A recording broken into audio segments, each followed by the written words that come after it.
इतना राजपाट घोड़ा घुड़सार हाथी हथसार जगह जमीन कोठा अमाल इस सब पति जे बेकार कल के से किया कल के जब एगो पूत नहीं छ सारा धन पति देव कोयला कोयला रात जा रानी कहे छे पति दे हमर बात कनी राखियो कल के बाजियो कल के रानी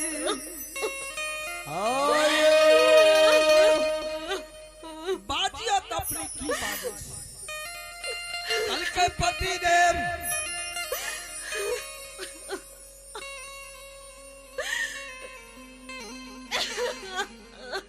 ओपी नगर में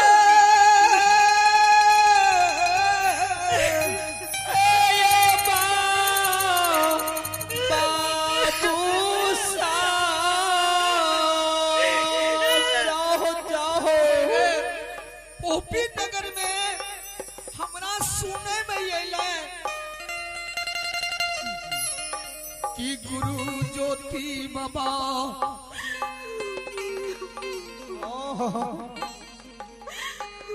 धर्मराज बाबा के पनियार छिके जाओ जाओ जाओ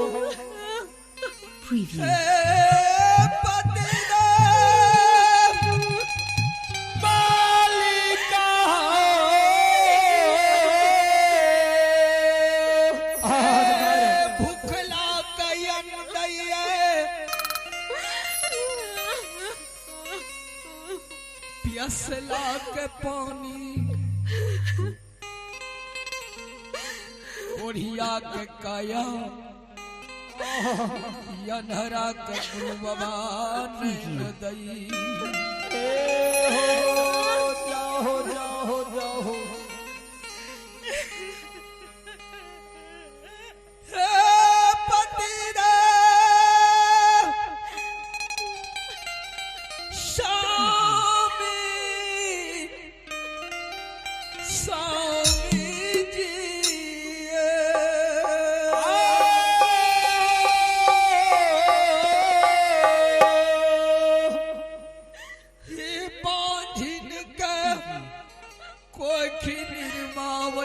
गुरु बाबा या बला के पूत दइए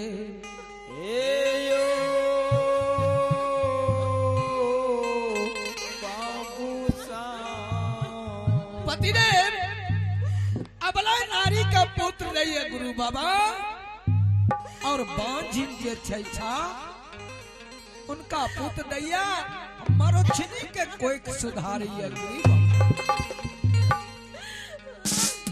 राजा चक्के रे रानी तोरा कहना की छै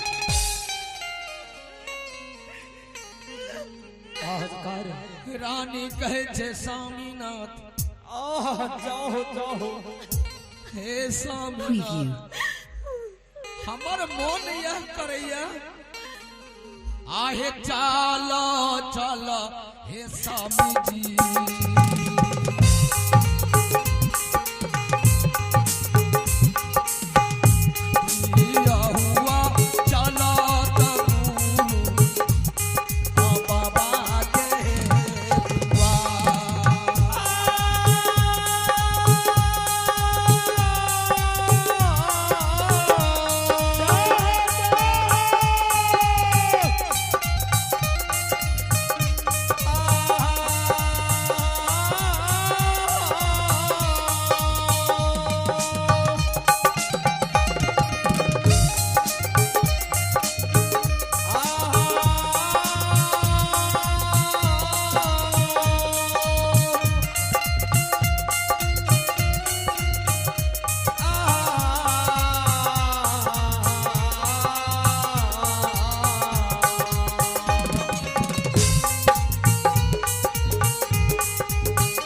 Preview.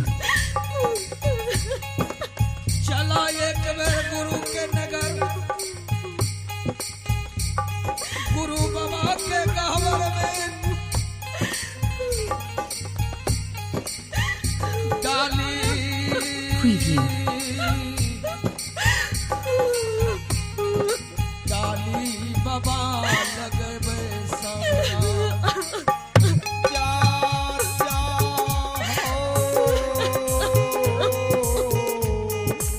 हे पतिदेव, गुरु बाबा के गहवर में डाली लगबे और गुरु बाबा से यथास लगबे। Preview. आहे ये को पूता है होई करे,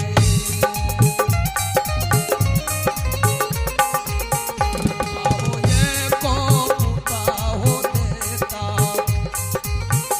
दिया हुआ अटम में धन के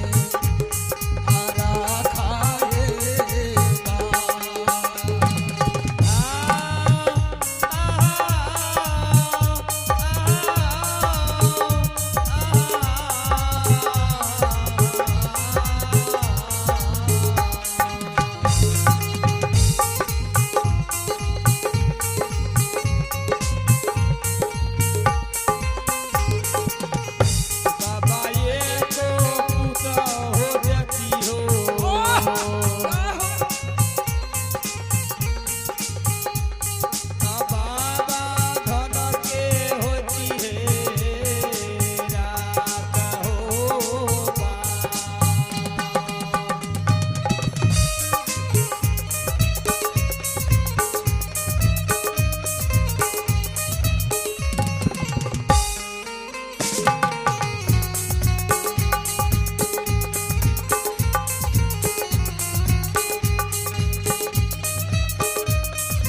मोन उपजे छे कि चलो एक बेर गुरु के द्वार में उनके दुआ गहवर में डाली लगा देबे और पुत्र के दरखास्त लगा के अरदास में रहबे दो। और गुरु बाबा धर्मराज बाबा जो पान दे देते फिर या जो ले लेते बाबा तो जो एको गो पुत्र भेज तो पति देव जाहो जाहो अजमितपुर में धन के रखवार रह जेतो। राजा चंद्रबली बनियार जी आयो राजा चंद्रबली रानी के वार्ता के सुने छे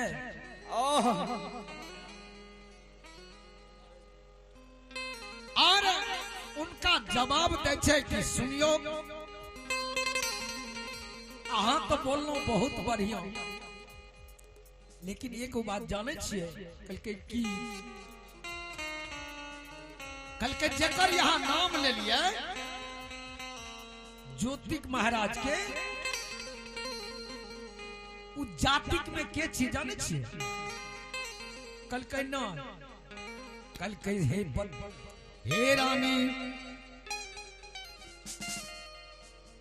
रानी जाति के पहसमान ज्योति बाबा जाहो जाहो हमें एक ब्राह्मण मिथिला ब्राह्मण जकरा से कि सवा हाथ धरती छुअल जाय छै जकर की पानी नहीं चले छे रानी वकरा द्वार पर अपने कहे छे डाली साइज के डाला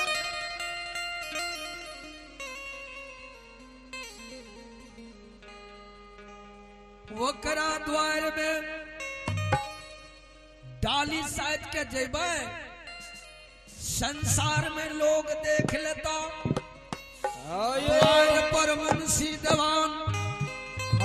नौकर चाकर सिपाही देख लेता सीधे कह देता राजा रानी पागल चाहो चाहो चाहो मत बता भागले राजा रानी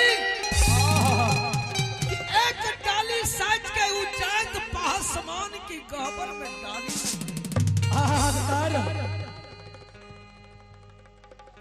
रानी हमरा मन में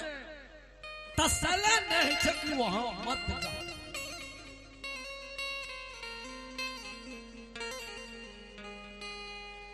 रानी के मनसा राजा की बानी सुन के एकर कुछ मनसा नीचा आबि गेल रानी कहे छे हे पति हे पति दे जाहो जाहो जाहो हमारा जात पात सको बिरनम नैया भगवान के भज भगतिया भगवान के द्वार पर हम डाली लगबे ले जेबे जाहो जाहो जाहो ज्योतिक पासमान के तो हम नहीं डाली लगबे छ बाबा धर्मराज की बाबा जाहो जाहो जाहो कल के सुनियो के आखिर तो ज्योति के द्वार पर जाब लेकिन लोग की कहत बता भा गेल राजा रानी अचमितपुर में ते धन दौलत छोड़ के पागल पागल में भा गेल हां से दुष्ट के संसार में रानी संसार में लोग दुष्ट के ठेस के मार देता ई बात के केस में रहे परियार जी के यो आई बात के धर्मराज बाबा सुन रहल थे आई प्रचार महावीर जी के समक्ष राखे छे कि बजरंगबली सुनै छा सुने छो ई मनोज के केहन भाषा निकल कल के सरकार सुने तो चुके लेकिन न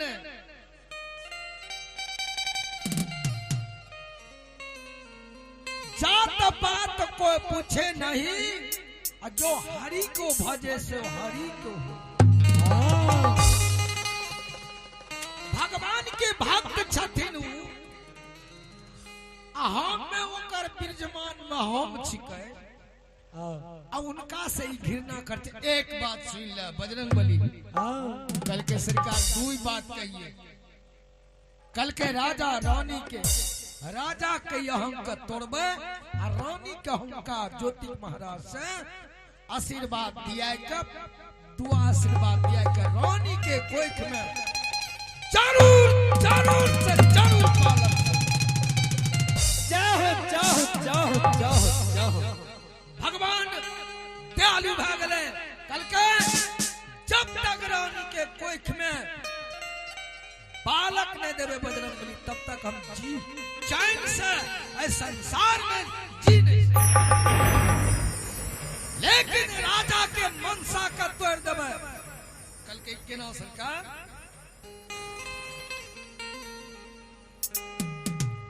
कल के देख लो चला चला पोपीपुर एकरा ता सोचिए दो आज जते कल जते सोचते रहता कल के चला पोपीपुर कल के की करेला मरे हे तो कोहे की भेले हो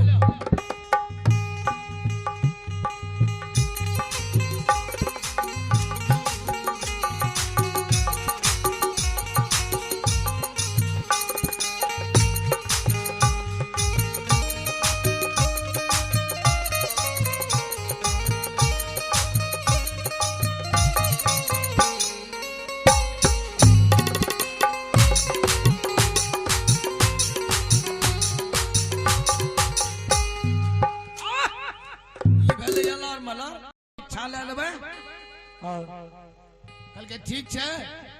और परीक्षा में नहीं टिकते दोनों बात है ज्योति महाराज के कोढ़िया बनाए के अब 12 बरस के लिए बोन कर ली अब कोढ़िया बना के जब ओकरा लेकर चलबे तो वह राजा रानी के द्वार पर ले जाए कल के बड़ा बढ़िया बात सोचल कहे छे सरकार कल के चलो हमर तैयार अरे गौरव के गौरव हो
बाबा के कोढ़िया बना देवे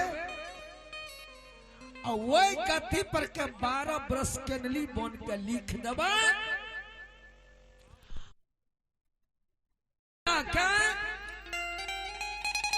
हाथ से लहू बीज धोबाई के और राजा रानी के दोनों के अमृत बनाए के संहार कर दे। कल के गोसाई हो चप्पे कल के तप गरबी के गौरव के बजरंग बली हम भोजन करे कल के और कल के जे धर्म करे जाए ओकर धर्म के बचावे कल के बाप कल के तब कल के चलो सरकार दोनों मूर्ति ई बाबा धर्मराज बाबा ब्राह्मण रूप बन गया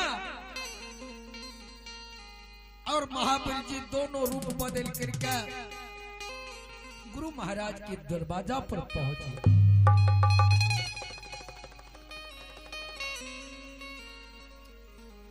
हे धर्मराज आप ब्राह्मण रूप लेकर के गुरु ज्योति बाबा की द्वार पर बाबा जुइन गेला। देखियो भगवान के परीक्षा के रंग है ठठबो तो ठठबो आ नहीं तो रटबो। भगवान वही सब आदमी की परीक्षा ले छे जे ओकरा परीक्षा में ठाठ गेले तो ओकरा तो उद्धार क्या देलकै आ जे ओकरा परीक्षा में नहीं ठठलिए तो सीधे पटवा जना गोर एकरा तारियो ले आवे छै आ गोरइयो ले आवे। दोनों मूर्ति गुरु महाराज के द्वार पर पहुंच गला। वही समय में ज्योति बाबा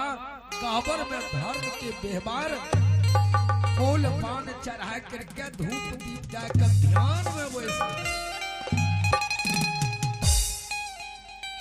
ध्यान में गुरु बाबा बैठ करके भगवान से अर्जी विनती करे। वही समय में या धर्मराज बाबा ब्राह्मण रूप बन के द्वार पर बैस गेला। करिया कमल की आसन लगा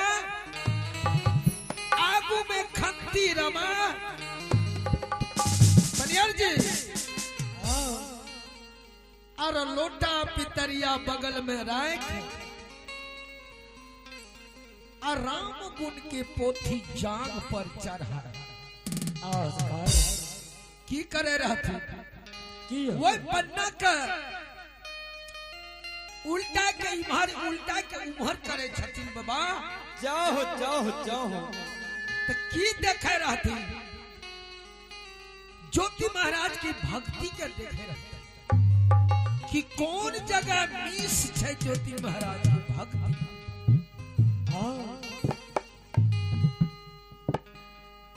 पन्ना के उल्टे थे सारा पन्ना के उल्टा का इधर क्या दिल के एक जगह मिस रहे। कौन जगह मिस रहे? कौन जगह? जैसे में गुरु बाबा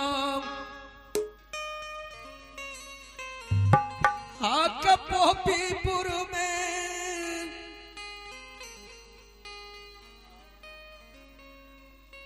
मालिका हो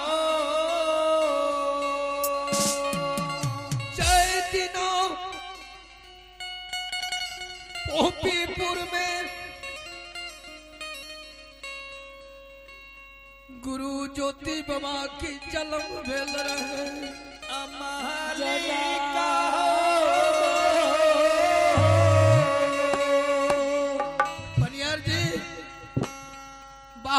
पनियार मुलगैन कह दे छे ज्योतिक महाराज सड़क पैरा पर पैलकार गोसे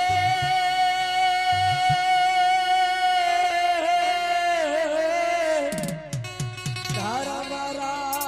आ जाया चौपल का ज्योति बाबा रहती आई मालिका जय मत बहिन कते सैती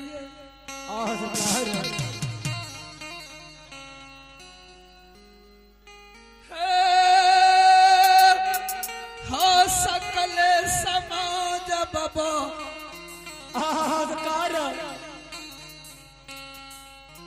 इंद्रपुर कैलाश में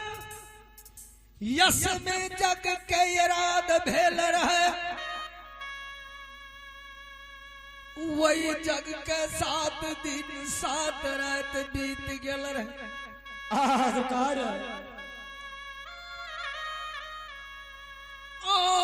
समय में जय दिना यश में जग कैलाश में यराद रहे और वही दिना धर्मराज बाबा की जलम भेल रे जमुना नदी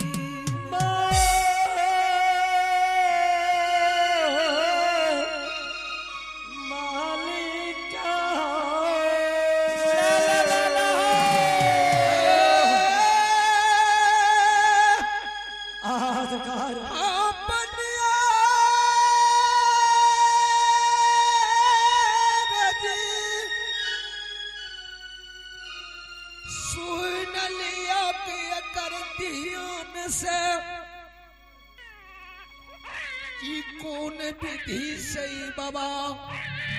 संसार में पैदा लेने वह जमुना नदी में ये धर्मराज बाबा के उत्पन्न भेल वही समय में सतयुग द्वापर जा रहल रहथिन और वही समय में कलयुग समय रहल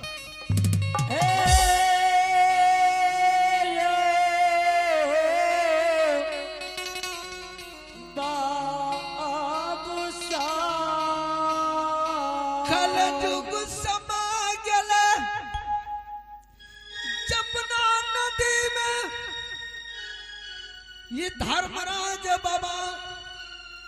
यंत्र ध्यानी अनुकुरी बालक बन के कमल के फूल पर लटक गए ध्यान से सुनबा पनियार बिना करन के चिचे लेकिन इनकर सुनबा विजक्ति केना केना करा भेले भैया खेत में बूंद भू मक्का धान भाजता खेत में बूंद धान मक्का भाजता यह चीज बीज का बुनबा वह चीज या धर्मराज बाबा कमल के फूल पर है कमल के फूल पर वह जन्म ला ललखिन और बालक बनकर कर लटक के कमल फूल पर विचार कर कैद रहो सजना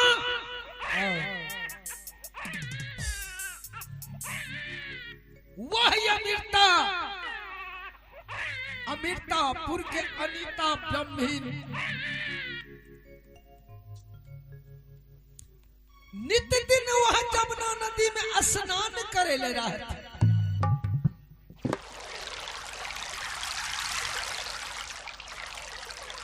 भगवान की दया कभी धूप कभी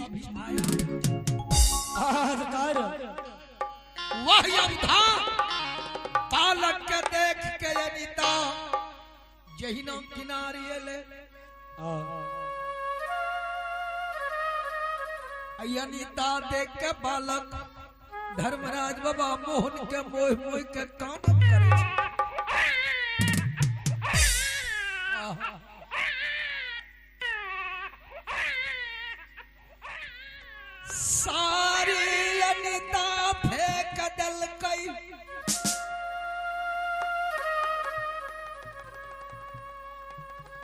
छाती पीट के भगवान से अर्जी करे, हे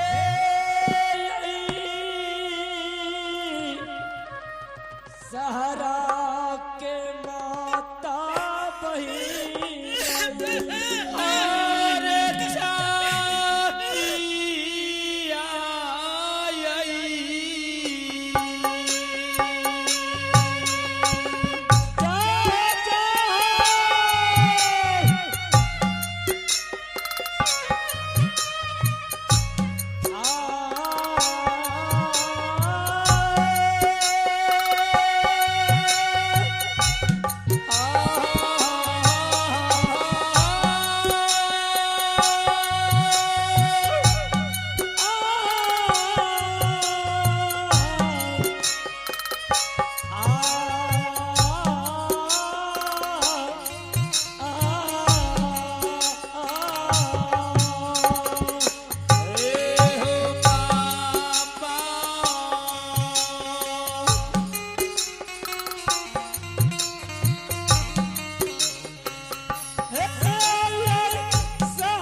धर्मराज बाबा देखे छथिन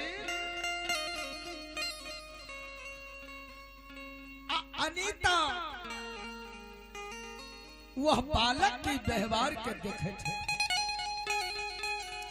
दोनों के सुरता धर्मराज बाबा के सुरता ब्रह्मीन पर लग गए। या ब्रह्मीन अबला की सूरत लग गए। वो बालक है, दोनों से दोनों बराबर है। अगर गिरहपति गप न कर,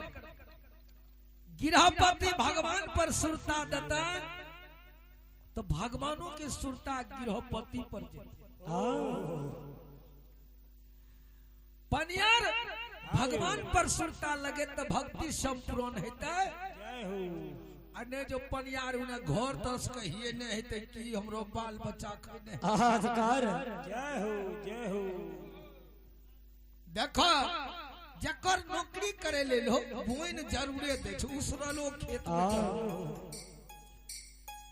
अनीता सोचे छे कि केकरा दिल में दया नहीं रहे। कोई माई बहन का जीवन कठोर रही कि यह सन सुंदर बालक के नदी में कब फेंक देता है। बच्चा फूल पकड़ के हो भगवान लटकल छे, जो कहीं फूल टूट जाता बच्चा वही अनीता सोच कर छे भगवान से प्रार्थना करे छे, भगवान हे बाबा हे बालक का बचा दियो, बचाए दियो। अगर हमारा सामना में बालक कहीं डूब के प्राण के दे देते तो हमरा ये बालक के बध लग देते।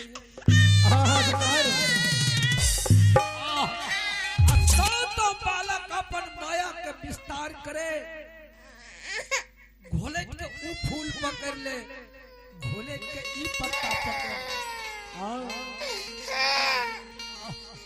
ब्रह्मीन व्याकुल व्याकुल भाग ले एक बेर कहे छे,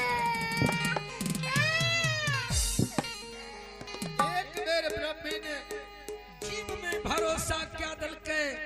कि आई बच्चा को ऊपर करबे त करबे, हमें डूब किया न चाहिए लेकिन बच्चा को ऊपर कह के जरूर किनार में ला। अनीता सारा पोशाक के खोल कर रख दिल के, एक साड़ी पहना में लेकर सनी अनीता अपन जान के हत्या करे तैयार भाग ले नदी में। हाथ चालिए